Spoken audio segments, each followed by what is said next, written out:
마태복음 5장 38절에서 42절까지의 말씀입니다. 같이 읽겠습니다. 또 눈은 눈으로 이는 이로 갚으라 하였다는 것을 너희가 들었으나 나는 너희에게 이르노니 악한 자를 대적하지 말라. 누구든지 내 오른편 뺨을 치거든 왼편도 돌려대며 또 너를 고발하여 속옷을 가지고자 하는 자에게 겉옷까지도 가지게 하며 또 누구든지 너로 억지로 오리를 가게 하거든 그 사람과 심리를 동행하고 내게 구하는 자에게 주며 구하고자 하는 자에게 거절하지 말라. 아멘. 구약의 하나님 나라는 율법이 유대인을 통치하는 그런 나라였습니다. 예수님은 새로운 하나님 나라, 지상 천국을 여셨습니다. 모든 민족이 예수님이 선포하시는 이 새로운 법의 통치를 받아야 합니다. 그래서 예수님은 새로운 율법을 산상설교에서 우리들에게 가르쳐 주시는데 6개의 샘플을 통해 하나님의 지상 천국의 율법을 가르쳐 주십니다. 첫 번째가 제6계명, 두 번째가 제7계명, 세 번째가 이혼에 관하여서, 네 번째가 맹세와 서원에 관하여서, 그리고 오늘 다섯 번째로 소위 보복법에 관한 보복에 관한 세 계명입니다. 먼저 유대의 랍비들이 가르쳤던 구전율법 38절에는 눈은 눈으로 이는 이로 갚으라. 여러분, 이런 율법을 우리는 동해보복법이라고 합니다. 이 동해보복법은 같은 동자 그리고 피해 해자, 피해 입은 만큼 피해가 같게 보복하라는 것이죠. 내가 피해 입은 만큼 같은 피해를 보복하게 하는 것입니다. 그러면 원래 성문율법은 어떻게 되었는지 출애굽기 21장 우리 23절에서 24절, 25절 읽어보겠습니다. 그러나 다른 애가 있으면 갚되 생명은 생명으로, 눈은 눈으로, 이는 이로, 손은 손으로, 발은 발로, 된 것은 된 것으로, 상하게 한 것은 상함으로, 때린 것은 때림으로 갚을지니라. 우리가 동해보복법에 대해서 주목할 사실이 이 두 가지가 있습니다. 첫 번째는 돈으로 경제적으로 배상할 수 있는 길도 열어두었습니다. 앞서 출애굽기 21장 23절에서 25절까지만 읽었는데 이어서 26절, 27절도 같이 한번 읽어보겠습니다. 사람이 그 남종의 한 눈이나 여종의 한 눈을 쳐서 상하게 하면 그 눈에 대한 보상으로 그를 놓아줄 것이며 그 남종의 이나 여종의 이를 쳐서 빠뜨리며 그 이에 대한 보상으로 그를 놓아줄지니라. 여러분, 고대엔 오늘날처럼 이 수사기관이나 법정이나 교도소, 손해사정인 이런 전문적인 이 기관들이 없었습니다. 과실치상이나 과실치사가 일어났다. 그러면 빠른 시간 내에 그 자리에 모였을 때 재판도 성문 사람들이 가장 많이 다니는 사거리에서 재판정도 일시에 열렸다가 없어지는 거예요. 재판소라고 따로 있는, 법원이라고 따로 있는 것도 아닙니다. 그러니까 그 자리에서 모였을 때 법적인 모든 문제가 다 해결돼야 돼요. 그래서 빠른 시간 내에 피해자도 만족하고 가해자도 만족하는 것이 무엇이냐? 너 이 다쳤어? 그러면 너도 이 다쳐. 그럼 해결되는 거예요. 그런데 여러분, 오늘날의 시각에서 보자면 이 동해보복법은 원시적인 것 같지만 고대인의 시각에서 보면, 그 환경에서 보면 법원도 없고 감옥도 없고 검사, 경찰 이런 것도 없는 그냥 마을의 장로가 성에서 정한 날에 사람들이 많이 다니는 그냥 거기서 법원이 임시로 열리면 그 자리에서 모든 것이 다 해결돼야 되는데 동해보복법이야말로 가해자, 피해자 모두를 즉시에 공평하게 만족시킬 수 있는 유용한 법이었습니다. 생각해 보세요. 치아 하나 피해를 입었는데 치아 2개를 보복받는 일이 없도록 해야 되지 않겠습니까? 얼마나 공평합니까? 이 법이 있는 한, 내가 치아 하나의 피해를 입었으면 상대방도 어쨌든 치아 하나의 피해 배상을 할 것이라는 모든 기대가 있으니 모든 사람에게 얼마나 만족이 됩니까? 그래서 아까 말씀드렸듯이 동해보복법은 반드시 신체를 똑같이 상해하는 것으로만 알고 있는데 그것이 아니라 경제적으로도 배상할 길을 열어두었다는 것입니다. 아까 본문을 읽어봤으면 아시겠지만 주인이 노예를 때리다가 노예의 이가 부러졌어. 그러면 법에 의하면 어떻게 됩니까? 예? 주인의 이도 부러져야 되겠죠. 그런데 여러분, 주인의 이가 부러졌다고 이 주인하고 노예 사이가 좋아지겠습니까? 주인이 노예를 때려서 이가 부러졌는데 그러면 나도 이를 때렸다 법에 의해서 그렇다고 이 두 사람 사이가 좋겠냐고요. 그러면 법은 무엇을 주느냐?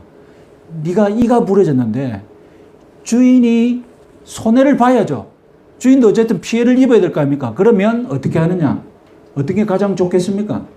이참에 그냥 너는 해방되어라. 너는 그냥 이 주인에게서 자유를 얻어라.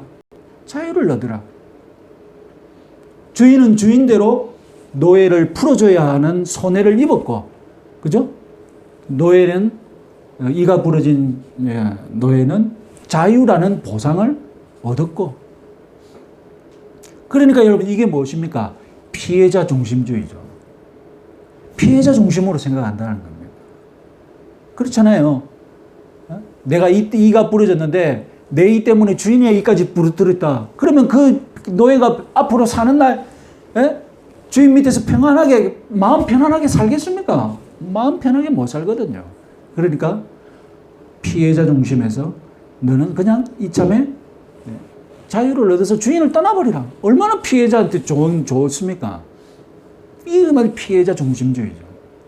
그래서 유대 사회에서는 눈에는 눈, 이에는 이가 신체를 똑같이 문자는 신체를 똑같이 상해라고 보복하라고 했지만 이 율법이 경제적으로 보상할 길을 열어두었기 때문에 사람들이 그러면 어떻게 가면 갈수록 계속 발전시키겠습니까? 경제적으로 보상하는 방법을 점점점 발전시켰다는 겁니다. 그래서 예수님 당시에는 말만 눈에는 눈, 이에는 이였지 사실상 경제적으로 보상하는 이런 법이. 그러니까 상대방이 요구할 때는 뭐라고 요구합니까? 눈에는 눈, 이에는 이 이렇게 요구했지만 결국 보상은 내가 다친 만큼 경제적으로 보상받는 방법으로 발전했다는 겁니다. 둘째로 중요한 것이 무엇이냐면 동해보복법은 피해자의 요구가 아니라 재판장의 판단 기준이라는 겁니다. 재판장은 배상이나 이 형벌의 양을 확정할 때 요즘 말로 양형 기준이라고 하죠. 이 범죄에는 이만큼 형벌을 내리고 징역 몇 년 이런 걸 내려야 된다는 재판장의 양형 기준이 모든 그 판사마다 일괄적으로 평등해야 되지 않습니까? 어떤 판사는 막 작은 벌에도 막 크게 때리고 어떤 판사는 큰 벌에도 작게 때리면 안 되잖아요. 양형 기준이 있다는 거예요. 이것이 바로 동해보복법은 누가 참고해야 되느냐? 재판장의 양형 기준이라는 거예요.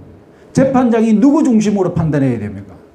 피해자 중심으로 판단하는 양형 기준이라는 것입니다. 그런데 동해보복법을 잘못 사용하면 어떻게 되느냐? 목적과는 다르게 개인이 사적인 보복을 허락하는 법으로 악용된다는 겁니다. 내가 눈을 다쳤으니 너도 반드시 눈을 다쳐야 한다는 식으로 복수를 허락하는 법으로 실행되었다는 것이죠. 오늘날의 유대인들도요.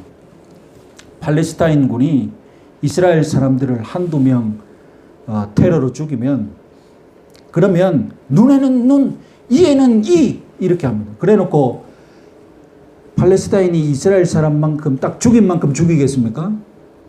절대로 안 그럽니다. 우리가 2명 죽였으면 저쪽은 20명 죽어야 된다고.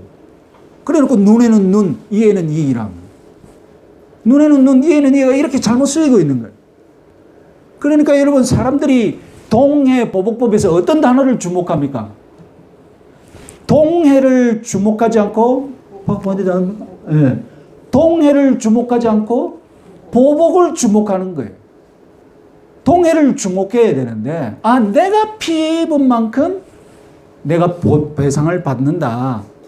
이렇게 재판장의 양형 기준이니까 피해자나 가해자나 그렇게 기대를 내야 되는데, 동해에 관심이 없고 보복하는 데만 관심이 있는 거예요. 눈에는 눈, 이에는 이.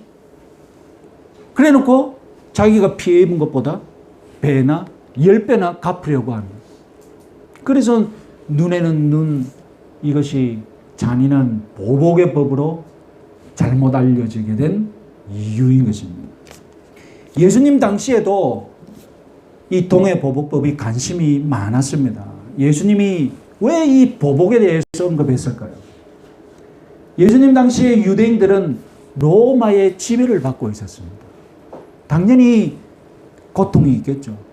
식민 지배를 받으면 갑질 차원이 아니라 이건 수탈, 그냥 박해, 괴롭힘. 그러니까 유대인들 마음에 로마가 유대 민족에게 해를 입혔으니 어떻게 된다? 유대 민족도 동해 보복법을 따라 로마에게 보복해야 된다. 그래서 여러분, 유대인들은 무장폭력 저항 운동을 일으켰습니다. 그래서 바리새파, 사두개파, 또 무슨 파가 있습니까? 열심당이라는 거 있지 않습니까? 열심당. 열심이니까 무엇 하겠습니까? 다른 당은 열심이라는 말을 안 했는데 이 당은 열심이라는 말을 붙였어요. 왜 열심이겠습니까? 무엇에 열심이겠습니까? 독립하는데. 그래서 로마와 싸우는데 열심인 거예요. 열심이니까, 열을 내니까 어떻게 하겠습니까? 성격이 어떤 성격이겠습니까? 과격한 거예요. 우리는 무장폭력을 내야 된다. 품에 시칼을 들고 다니고 테러를 하고 친로마 분자들을 테러를 감행하고, 이렇게 여러분 폭력으로 로마를 벌여야 된다. 로마에게 보복을 내야 된다. 그러면 지도자를 갈망하겠죠. 우리에게 리더가 있어야 된다. 그래서 여러분, 유대인들이 리더로 기다리고 있는 사람이 누굽니까? 우리를 로마로부터 해방시켜줄 리더로 기다리고 있는 사람이 메시아, 구세주. 네? 메시아. 그러니까 유대인들에게 메시아는 우리야 오늘날 종교적인 분이지만 유대인들에게는 어떤 분입니까? 유대인들에게는 군사적이고 정치적인 분이십니다. 유대인들이 바라는 메시아는 로마에게 보복을 하고 우리가 당한 것 그대로 갚고, 그래서 로마를 무찌르고 우리 민족을 구원할, 우리 민족을 해방시킬 그런 정치적이고 군사적인 리더였던 거예요. 그런데 메시아가 왔어요. 예수님이 메시아로 왔어요. 근데 예수님은 우와 가자, 로마로 막 내가 보복을 하겠다, 동해 똑같은 해를 주겠다. 그것이 아니라 뭐라고 말씀하십니까? 보복하지 마라, 대적하지 마라, 악한 자를 대적하지 마라. 여기서 악한 자는 유대인들이 듣기에 누굽니까? 로마죠, 로마. 이것만 해도 충격적인데 대적하지 않는 구체적인 예화들, 유명한 예화들을 말씀하시는데 더 충격적이죠. 여러분, 산상설교에서는 문자적으로 그대로 지켜야 되는가 정말로 의심스러운 본문들이 많죠. 충격적인 본문들이 많은데 가장 유명하고 가장 충격적인 본문이 바로 여기 보복하지 마, 대적하지 말라고 예화 3가지 드는 것이죠. 너무나도 유명하죠. 그래서 많은 사람들이 여기에 충격을 받고 톨스토이나 간디, 마틴 루터 킹 목사, 이런 사람들이 이 본문에 충격을 받고 자기의 인생을 결정했지 않습니까? 자, 그러면 이 충격적인 예화, 정말로 문자적으로 우리가 그대로 지켜야 되는지 고민스러운 이 예화를 만약에 2000년 전 상황에서 문자 그대로 지키면 어떤 일이 일어나는지 한번 생각해 보면 우리가 답을 찾을 수 있습니다. 자, 첫 번째는 공개적으로 오른뺨을 맞았을 때 왼뺨도 내밀라는 것입니다. 일반적으로 오른손잡이가 오른손 바닥을 이루면 상대편은 어디를 맞습니까?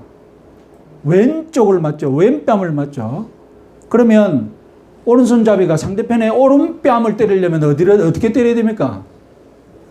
이렇게 반대로 손등으로 이렇게 쳐야죠. 그래서 유대 사회에서는 손바닥으로 때리는 것보다 손등으로 때리면 상대방에게 더 모욕을 준다. 왜냐하면 행동이 더 크니까. 행동이 더 크니까. 더 아프겠죠, 또. 그죠? 더 아프기도 하고. 그래서 배상을 해도 배나 배상을 해요. 손바닥으로 다치는 것보다 손등으로 다치게 하면 배나 배상을 해요. 예수님은 폭행으로 그리고 명예를 훼손당한 그런 피해를 지금 예로 드신 것입니다. 저는 이 본문을 볼 때마다 고민스러운 게 뭐냐면, 여러분들은 동의하실지 모르겠지만 뺨을 맞았는데 다른 뺨을 내미는 것은 그건 어떤 행동입니까? 반항하는 거죠. 그죠? 못 참겠다는 거죠. 오늘 돈 좀 벌어보자. 이거 아닙니까? 너 돈 많네. 너 돈 좀 벌어보자. 이거 아닙니까? 때리는 사람을 더 자극하는 행동이죠. 예수님이 대적하지 마라 하고 예를 들지 않았습니까? 그러면 대적하지 않으면 가장 좋은 행동은 뭡니까? 가만히 있는 거죠. 대적하지 않으면 가만히 있는 게 가장 좋은 일이에요. 모르겠습니다. 다른 문화에서는 어떻게 생각할지 모르겠지만 다 일반적인 생각이지 않을까요?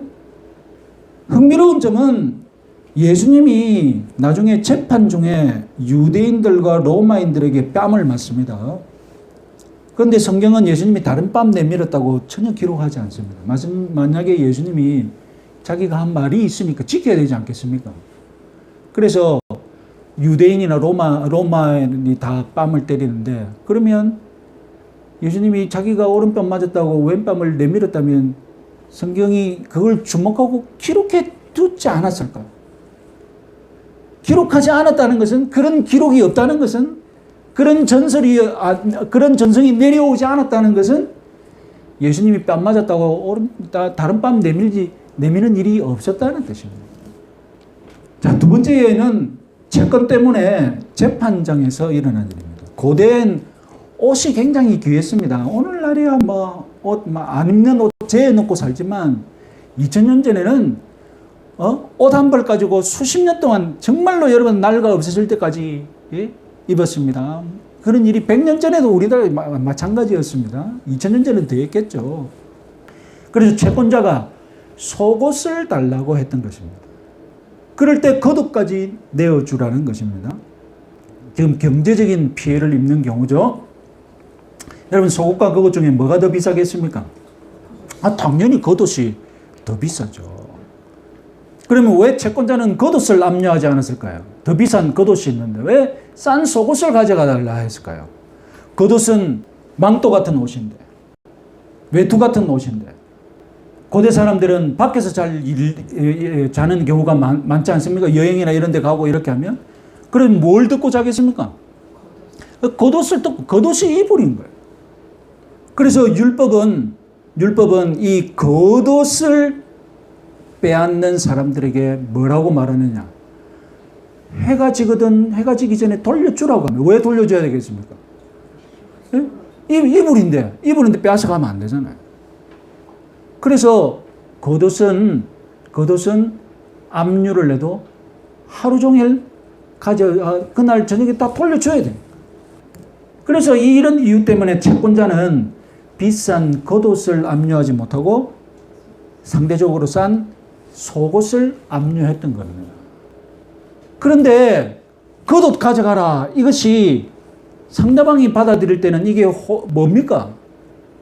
내가 겉옷을 안 가져가고 속옷만 가져가는 호의를 무시하는 거죠. 겉옷까지 가져가라고 하는 것은 상대방을 어떤 놈으로 만드는 겁니까? 더 나쁜 놈으로 만드는 거예요.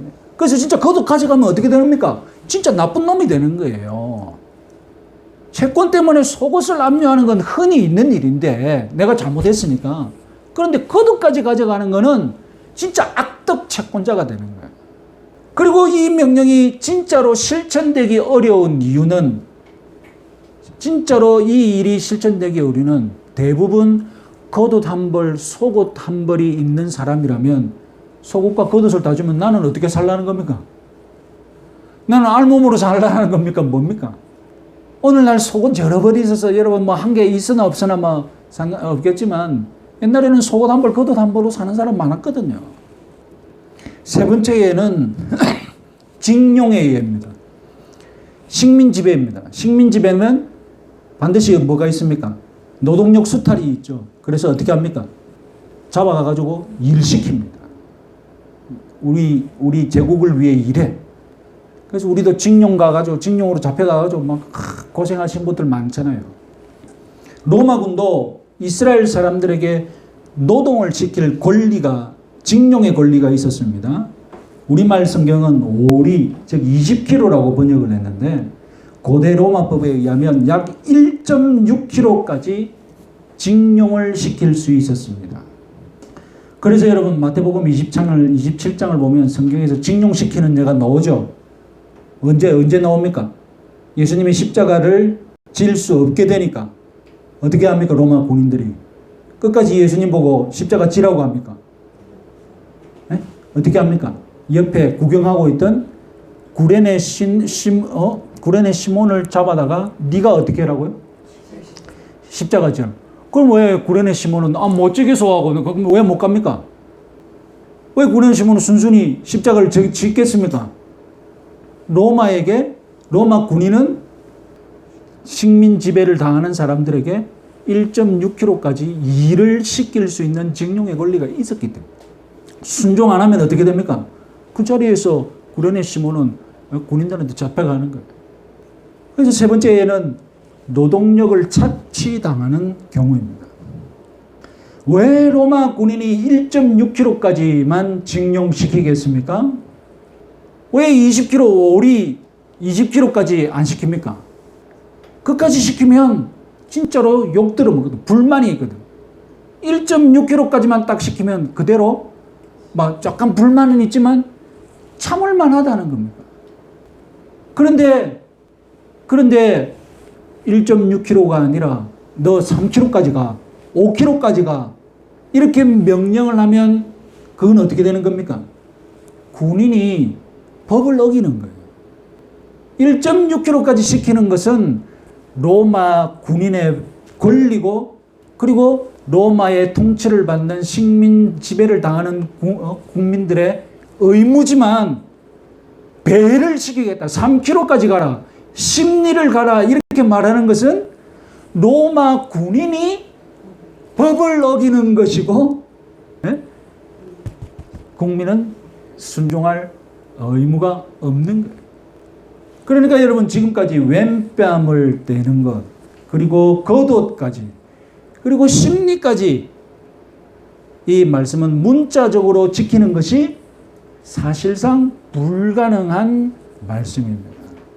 상대방을 더 곤란하게 만들어서 실행하기 불가능한 예들입니다. 결국 여러분 예수님의 이 예와 세 가지는 문자 그대로 실천하라고 하신 말씀이 아니라 문학적인 역설, 아이러니라고 해석해야 되겠죠. 세상의 상식을 일부러 역으로 뒤집어서 말씀하신 것입니다. 박해를 안 당하겠다. 나는 피해를 안 봐야 되겠다. 모든 사람이 그렇게 생각하고 있는데 예수님은 오히려 2배를 자청해라. 역설적으로 2배를 자청해라. 그런 자세로 살아라는 것입니다. 기꺼이 박해를 환영하고 피해를 감내하라는 뜻입니다. 생각해 보십시오, 여러분. 나는 양쪽 다 맞을 각오로 살아가는 사람인데 오른뺨을 때렸어요. 그러면 여러분, 양쪽 다 맞을 각오로 있는데 한쪽만 때리니까 기분이 어떻습니까? 그게 나쁘지 않아요. 왜? 나는 어떤 사람이니까? 나는 원래 양쪽 다 맞을 각오로 있는 사람인데 한쪽만 때리고 갔어요. 나는 원래 모든 옷 다 빼앗겨도 좋다. 속옷과 겉옷 다 빼앗겨도 좋다. 그런 자세로 살아가는 사람인데 속옷만 빼앗아 갔어요. 기분이 어떻습니까? 나쁘지 않아. 겉옷 안 가져간 거, 속옷만 가져간 거, 그건 나쁘지 않아. 나는 원래 심리까지 갈 각오로, 나는 원래 누가 징용을 시키면 배나 열심히 할 각오로 살아가는데 오리만 시켜. 오리까지만 딱 법에서 정한 딱 오리까지만 하래. 기분이 어떻습니까? 나쁘지 않아. 뭐 법대로 다 일이 진행됐는데. 저쪽에서는 법대로 정한 만큼만 시키고 나도 법에 따라 순종했고 크게 기분 나쁘지 않아. 여러분 이미 팔복에서 예수님이 말씀하셨지 않습니까? 박해받는 것은 우리 지상 천국에 사는 제자들의 본성과 같은 그런 삶의 모습입니다. 성도는 온유한 자이며 화평하게 하는 자이며 화해에 앞장서야 합니다. 그러면 폭력이 폭력을 낳는 이 악순환에서 내가 어떻게 해야 화해를 만들고 내가 어떻게 해야 화평하게 하는 자입니까? 온유한 성도는 어떤 자세를 취해야 합니까? 폭력이 오면 폭력으로 맞대응하는 것이 아니라 기본적으로 우리는 폭력을 받아들이는 거예요. 폭력의 악순환을 나에게서 끊어버리는 거예요. 그런데 여러분 오늘 본문 예화들을 문자 그대로 순종하려는 그리스도인들이 있습니다.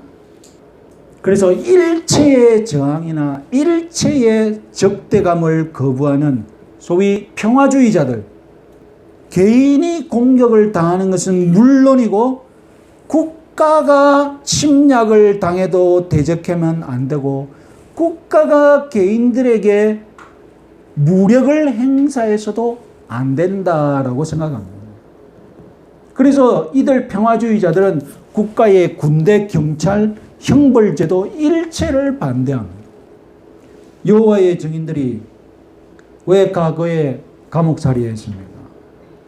지금은 대체 복무를 하지만 무엇을 거부한 겁니까? 구체적으로 예? 무엇을 거부한 겁니까?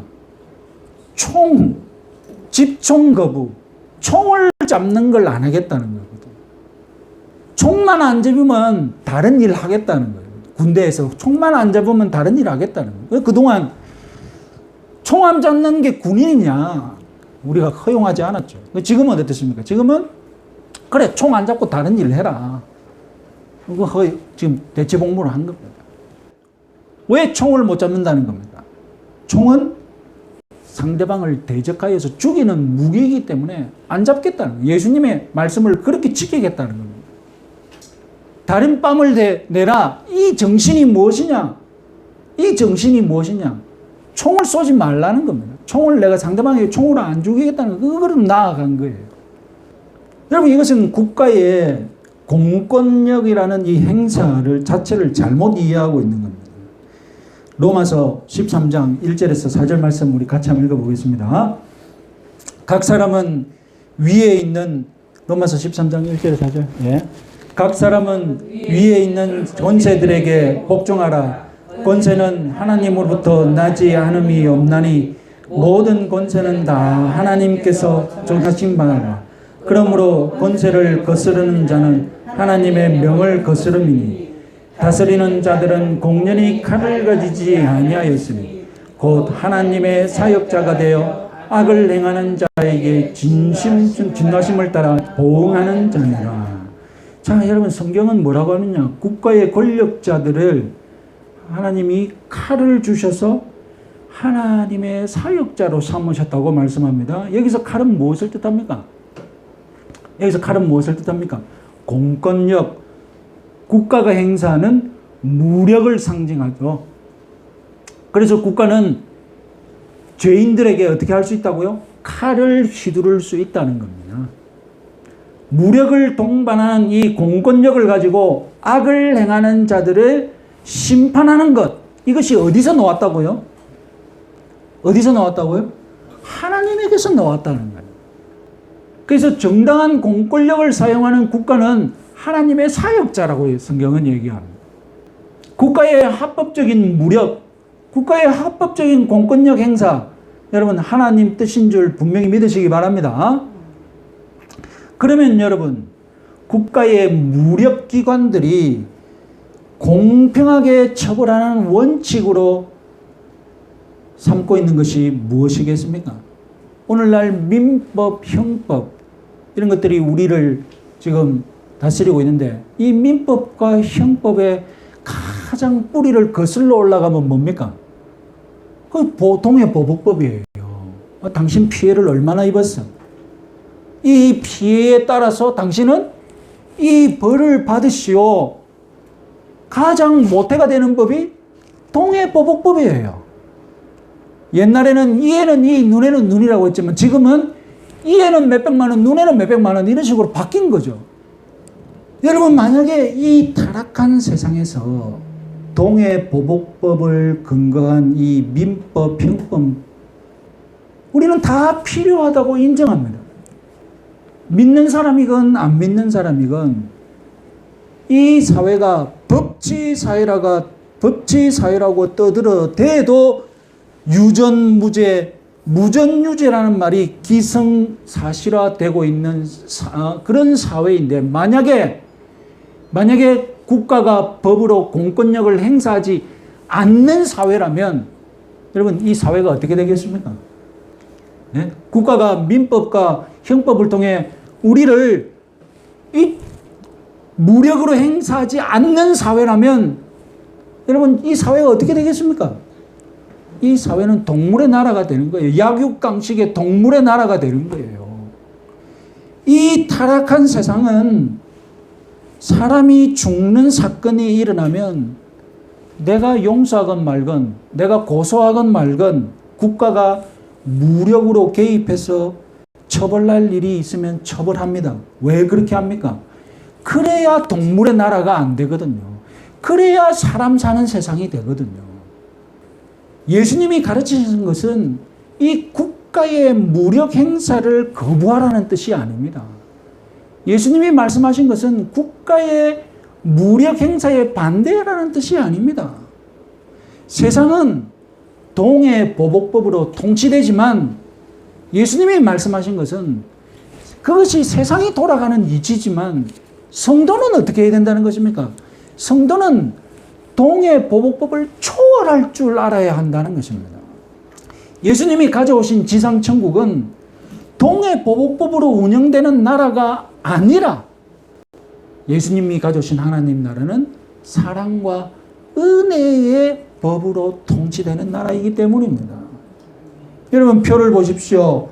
오늘날 우리가 발 딛고 있는 이 지상에는 두 나라가 공존하고 있습니다. 신자, 불신자 구별 없이 모두가 우리는 동해보복법의 원칙으로 민법과 형법이 이 세상을 어떤 세상으로 만들어주고 있습니까? 사람이 살만한 세상, 동물의 나라가 안 되게 막아주고 있습니다. 만약에 민법과 형법이, 동해보복법이 사라지는 순간 이 세상은 어떻게 돌변해버립니까? 약육강식의 동물의 나라가 되는 겁니다.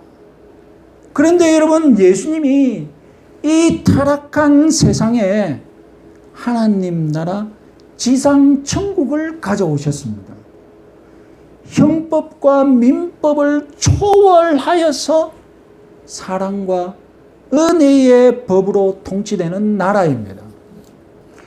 이 나라를 믿는 사람, 이 나라를 누리는 사람은 예수 그리스도를 믿는 사람들이죠. 신자들입니다.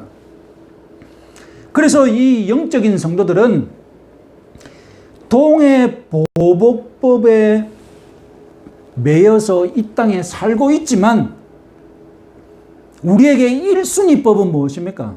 1순위 법은 사랑과 은혜의 법이 1순위고 그 다음 우리들이 매여 사는 것이 동해보복법인 거예요. 그러니까 여러분 성도라고 해서 국가의 무력기관을 거부하거나 무시하는 것이 아닙니다. 동해보복법을 무시하는 것이 아닙니다. 우리도 동해보복법에 매여 있어요. 여러분 이 신자라고 민법과 형법을 막 안 지켜도 됩니까? 아닙니다. 우리도 이 세상을 살아가는 동안 이 나라의 법에 매여 있습니다. 그런데 나는 또한 어떤 사람입니까? 나는 단지 이 세상의 동해보복법에 매여 있는 사람이 아니라 나는 사랑과 은혜의 법에 매여 있는 또 다른 법에 매여 있는 사람이라는 겁니다. 내가 피해 당사자라면, 내가 피해 입은 자라면 사랑과 은혜의 법을 따라서 용서하고 피해를 감내하는 결단을 내릴 수 있습니다. 동해보복법에 따라 그대로 피해를 받아들일 수도 있고 동해보복법에 따라 그대로 피해를 갚아주는 결단을 내릴 수 있지만 내가 성도이기 때문에 내가 은혜와 사랑을 입은 사람이기 때문에 동해보복법을 초월하여서 내가 사랑과 은혜의 법을 따라서 그냥 내가 피해받고 말지 피해를 감내하는 결단도 내릴 수 있다는 겁니다. 여러분 은혜와 사랑의 법을 따라 동해보복법을 초월할 때 유념해야 할 사실 두 가지가 있습니다. 첫 번째는 피해를 감당하고 용서할 역량이 개인적으로 다르다는 것입니다. 어떤 분은 1억의 피해도 감내할 수 있지만 어떤 분은 1,000만 원의 피해도 감내하기 힘듭니다. 어떤 분은 배우자의 부정도 감내할 수 있지만 어떤 분은 도저히 못 참습니다. 다 다른 거예요. 피해를 받아들이는 나의 충격이 다르고 그리고 그 충격을 극복할 수 있는 내 마음의 역량도 다 다른 거예요. 그래서 주위에서 보면 야, 저 사람은 어떻게 저렇게 살지 하는 사람도 있고 주위에서 보면 왜 저것밖에 못하지? 그런 사람도 있는 거예요. 내가 용서하고 피해를 감내하는 결단은 그 개인의 환경과 역량에 따라 다르지 천편일률적인 것이 아닙니다. 그래서 손양원 목사님이 자기 아들 죽인 살인자도 용서하고 양아들 잡았다. 우와! 그 모든 성도들이 다 그래야 다 그럴 수 있겠습니까? 물론 영적으로 성숙해지고 성숙해지면 용서하는 용량도 늘어나겠죠. 그렇죠? 자기의 영적으로 더 깊이 하나님의 은혜와 사랑을 체험한다면 그만큼 용서의 용량도 커지겠죠. 그런데 여러분 감당하지 못할 피해를 억지로 감당하겠다고 나서는 순간 자기만 피해보는 것이 아니라 가족이 피해볼 수도 있고 자기 주위에 많은 사람들이 이 사람이 억지로 피해를 감당하겠다고 나서는 바람에 원치 않는 피해가 확산되는 수도 있고 폐가망신한 경우도 있을 수 있다는 겁니다. 두 번째로 내가 용서하는 것은 하나님의 방법이고 범죄자를 재판받게 해서 형벌을 받게 하는 것은 인간적인 방법이라고 구별해서는 안 됩니다. 아까 로마서 13장에서 뭐라고 말씀했습니까? 국가가 형벌을 하는 것은 무엇이라고요? 하나님의 방법입니다. 그것은 인간적인 방법이 아닙니다. 국가가 하나님의 사역자가 되어서 범죄자에게 칼을 휘두르는 것이 하나님의 방법입니다. 인간적인 방법이 아닙니다. 가해자가 상습적이고 가해자가 전혀 뉘우치지도 않고 가해자가 용서를 악용할 수 있다면 그런 사람을 내가 벌을 받지 않도록 용서해주고 고소하지 않는다면 그러면 피해가 어떻게 되는 겁니까? 네? 내가 용서하는 바람에 피해의 악순환이 계속 이어지는 거예요. 내가 용서하는 이유가 무엇입니까? 내가 용서하는 최종적인 목적이 무엇입니까? 피해를 내 선에서 끊는 거예요. 내가 고소하고 보복하는 순간 피해가 계속 돌아가면서 피해가 악순환이 되는데, 내가 용서하는 순간 어떻게 되는 겁니까? 내가 피해를 감내하는 순간 피해는 나에게서 끝내버리는 거예요. 그런데 내가 용서하는 것이 오히려 피해를 더 지속시키고 다른 사람을 더 괴롭히는 이렇게 만든다면 내가 용서해서는 안 되겠죠. 가령 옆집의 부모가 아동을 학대하는 사실을 내 혼자만 알게 되었어요. 어떻게 해야 되겠습니까? 교회 데리고 가가지고 전도하면 저 사람 나아지겠지. 전도해야 되겠습니까? 아닙니다. 그 사람들은 신고해야 돼요. 아이를 위해서. 아이 죽을지도 모르잖아요. 여러분, 이 타락한 세상은 공권력이 없어지는 순간 동물의 나라가 되고 맙니다. 그것은 여러분 다 믿으시죠? 안 믿는 사람도 믿을 겁니다. 무법천지는 곧 동물의 나라입니다. 무법천지가 다른 게 아니라 동물의 나라인 거예요. 그래서 여러분, 우리 성도는 기본적으로 동해보복법이 통치하는 이 세상, 동물의 나라가 되지 않도록 국가의 공권력, 그리고 국가가 행사하는 무력 행사에 적극적으로 찬성하고 협력해 줘야 합니다. 국가의 방역 원칙, 제가 얼마나 협력 잘합니까? 국가가 방역한다고 교회들이 막 반대. 세상에 다른 교회는 반대하는데 교회가 반대를 제일 많이 하고 있어요. 이상한 목사들. 국가의 권세자들은 하나님의 사역자임을 믿으시기 바랍니다. 동물의 나라가 어떤 나라입니까? 국가가 무력이 타락하여서, 그래서 무법천지가 되는 나라인 줄 믿으시기 바랍니다. 여러분, 근본적으로 중요한 것은 우리 성도 한 사람 한 사람이 기본적으로 내 이익, 나의 권리에 대해 집착하기보다는 포기할 줄 알고 양보할 줄 아는 그런 영적인 사람이 되어야 돼요. 영적인 것이 무엇입니까? 영적이면 영적일수록 물질적인 것을 포기할 줄 아는 사람이라는 것 아닙니까? 안 그래요? 영적이면 영적일수록 물질을 쉽게 포기할 수 있는 능력이 있다는 것 아닙니까? 제가 기도한 다음 날 내가 손해보는 것을 참지 못한다면 기도한 게 무슨 소용입니까? 피해의 악순환, 보복의 악순환을 나에게서 끊어버릴 줄 아는 사람, 그 사람이 바로 영적인 성도인 줄 믿으시기 바랍니다. 세상이 왜 동물의 나라입니까? 모두가 내 물질을 꼭 붙잡고 거기에 만족 못하고 수단과 방법을 가리지 않고 다른 사람의 물질까지 빼앗으려는 바람에 동물의 나라가 되지 않습니까? 동물들 여러분 반물대 보십시오. 반물대란다. 딱 자기 먹이 붙잡고, 우리 사람이 지금 사는 모습이 바로 그런 모습이 바로 우리 물질적인 인간들의 모습인 거예요. 오늘 주님은 우리에게 우리 자신의 권리와 우리 자신의 소유와 우리 자신의 재산 희생하면서 피해의 악순환을 끊으라고, 용서하라고 명하십니다. 이것이 바로 천국 백성의 삶입니다. 예수님을 생각해 보십시오. 예수님도 자신의 권리를 기꺼이 포기하시고 우리를 위해 사신 분이십니다. 그 은혜를 우리가 받았지 않습니까? 그 사랑을 우리가 받았지 않습니까?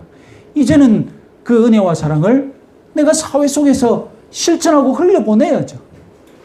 그래서 이번 한 주간도 여러분 선에서 항상 피해의 악순환이 끊어지고 여러분 선에서 평화가 창조되어지는, 평화가 만들어지고 화해가 일어나는 그런 삶을 사시기 바랍니다.